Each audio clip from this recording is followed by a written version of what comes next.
Hey, it's ShawNshawN here. I'm about to do a review of Where the Hands Touch.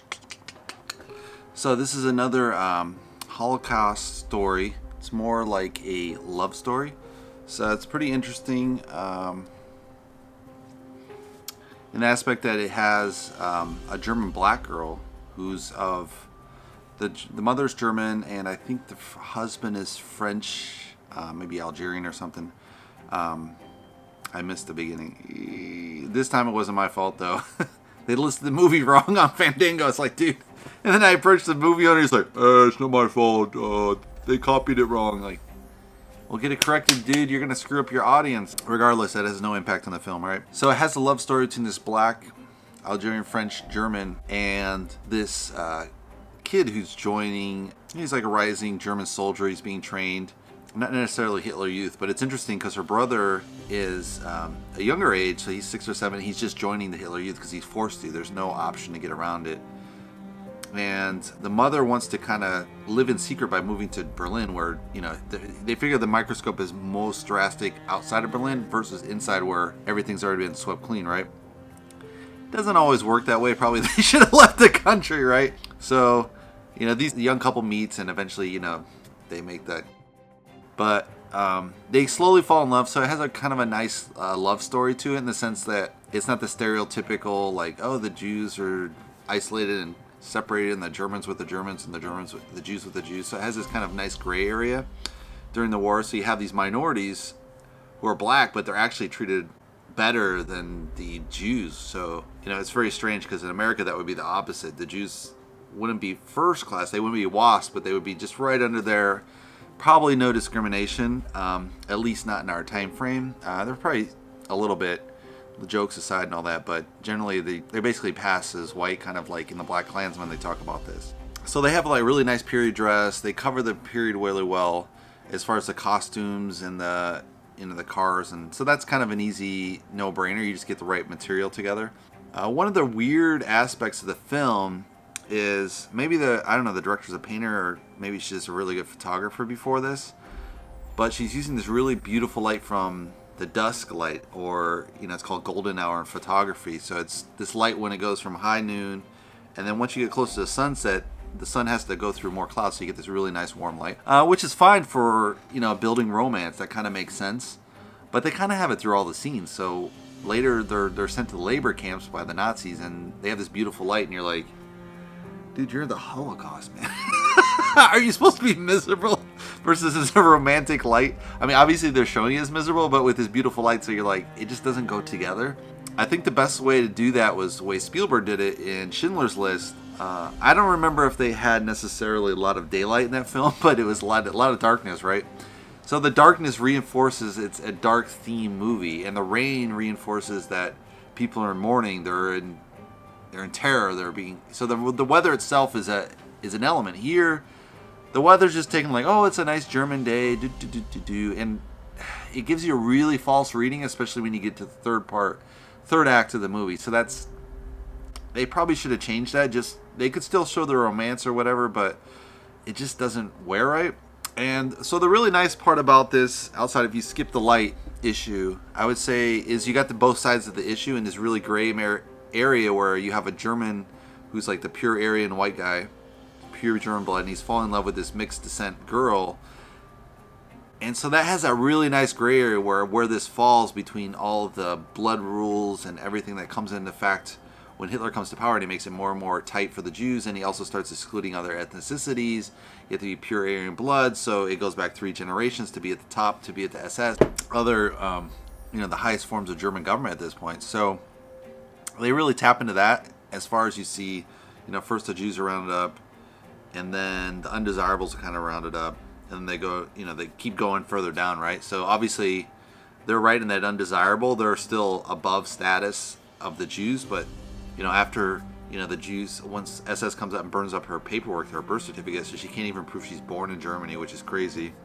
So, you know, that's her story, which is, you know, a typical Holocaust type of story, but she fell in love with this guy who ends up, you know, instead of going to the front, like he wanted to fight and be a soldier, and his dad says, that's totally stupid, that's for idiots. And a lot of Germans had this opinion at the beginning of the war, And of course, you're never going to stop young men from joining the army. They, you get all riled up.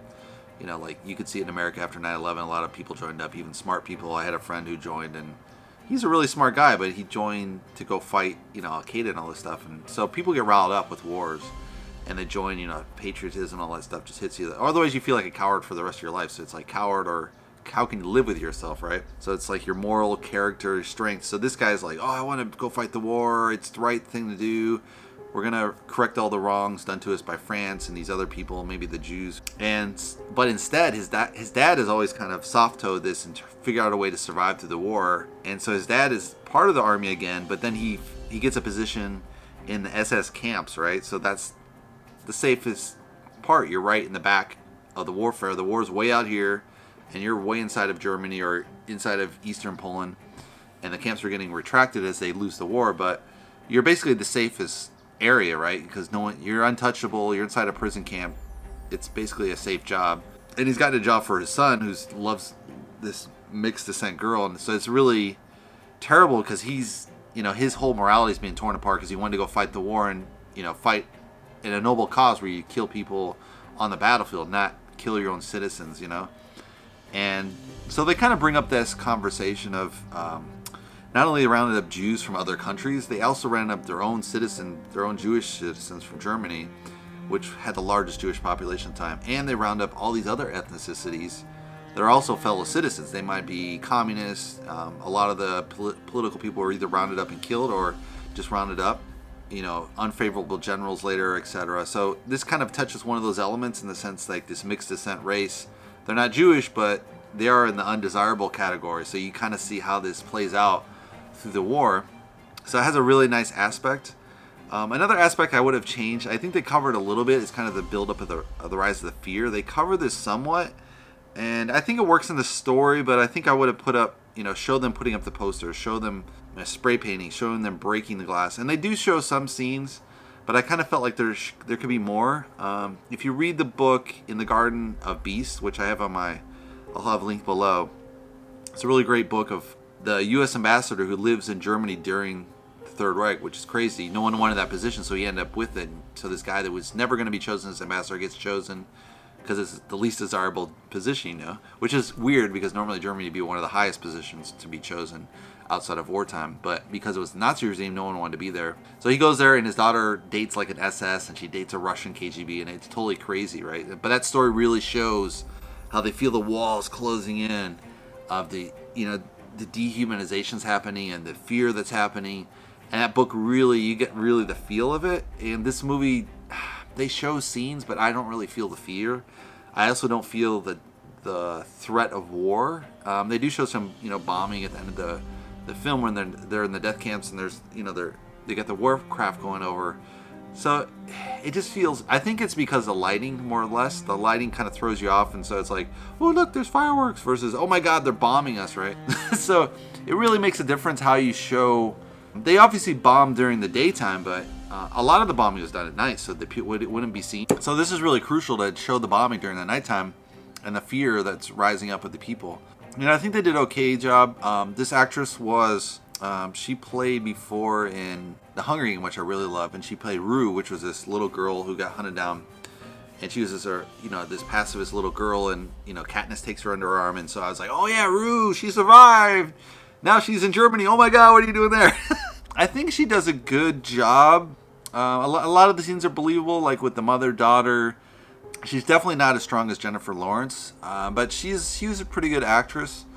They capture some of the love scenes, but it has this overhang of Rue, or maybe that's just her limitation as an actress. So I felt like, she's one of the main characters, so you really have to nail it hard. If you nail the main character, all of the dominoes fall in place. And if you see some of the side characters, like the father figure of the son who's in the military, he's probably one of the stronger characters here. And he really, he's in the third act mostly, and he's a little bit in the first act, but you definitely feel him as really one of the key, like meaty characters of the plot, and he's really a side character.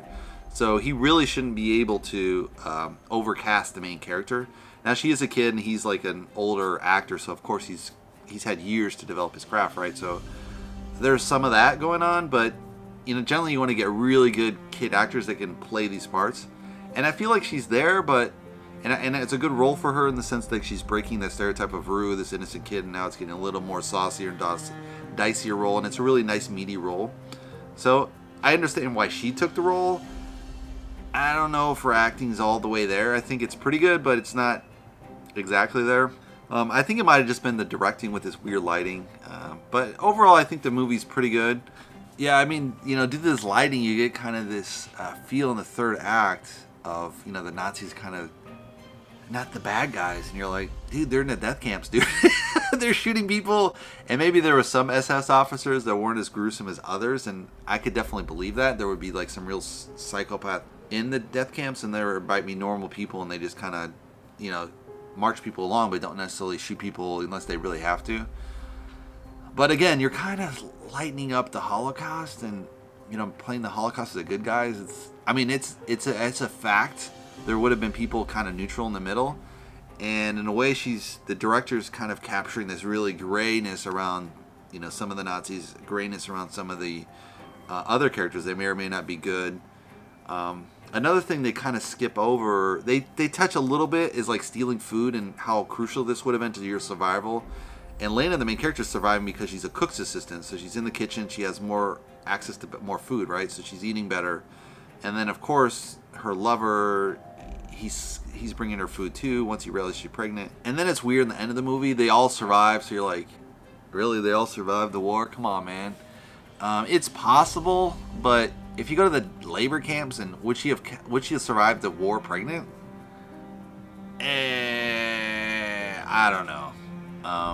She is very young here, so she's, probably 17, 18. So that you're very healthy as a woman right then to have a kid. People said don't have kids when you're young, but your body's really made for it then. 17 to 27 is your golden area as a woman to have, give birth just as an animal, not where it's morally right or not, but it's just, you're physically, your body's there. Once you get to your 30s, you're starting to decline. Like, I'm in my 40s, I'm, getting ready to fall off that slippery slope, but, so you want to hit that golden period, and so she's a young girl, so probably she could have kept the pregnancy for somewhat long, but, yeah, it's kind of like, would she survive as a pregnant woman in a death camp? I don't know, man, that's just, would she have kept the baby? Would the baby have survived? They kind of softball a lot of those. It's like if you get a politician and they throw in these easy questions to handle, and she's kind of, let's take the easy approach on Holocaust. We kind of will work around these areas and not really talk about some of the areas, and you get kind of that aspect. It's, as we get further and farther out from the real happening in the 40s, and we're 60, 70, 80 years out now, and most of the survivors are passed. There's a few left around, but most of them are passed. And so now you're getting kind of this wishy-washy version of history, and as people goes on, the memory is lost, and then people just remember it a little bit different. You're remembering the movies of the versus the actual. So it's a good story. I think this is a really interesting story to see, but was it really true per se of what actually happened if that story had happened? There were a certain segment of the population that did fall in the camps and they survived, and they mentioned at the end it was like 25,000 kids of, that were black heritage kind of survived, or, went through the camp. Some survived, some didn't, obviously. And yeah, it really makes you wonder, basically. So I think I covered everything. Anyway, I think you'll like this film. It's not perfect. It's probably better than the stupid Winnie the Pooh movie, though. If you want lighter fare, then go to Winnie the Pooh, right? What do I know? But if you want a really serious, meaty story, then, this kind of, you get a deep dive into it. But of course, if you've seen Holocaust movies, like, how many can you see? So, another question this begs is the Holocaust becoming a business? Of course, we want to remember the Holocaust and the importance it had for survivors, especially when you think of other genocides that happened, especially like the Turkish genocide. There's only been one movie I've seen about it, and I've seen at least 6 maybe films myself, and there's been dozens and dozens on the Holocaust, right? So it's just like this endless circle of let's do another movie. And there are stories that haven't been covered, like the capture of the Nazi Hitler. I don't think that had been covered before, so it was a new angle on the Holocaust, so it was interesting. And it is important to remember the way to remember is to do new movies in a sense. Like, there's only so much people gather through history. Like, I'm a history buff, so I loved history and I read about it. But people that aren't history buffs, they're only seeing probably history movies or watching the History Channel. So if it's not on, then out of place, out of mind, right? So, you know, people are like, what's the Kardashian story? Instead of worrying about genocides, which is easier to think about, you know, a personal story like the Kardashians versus millions of people dying.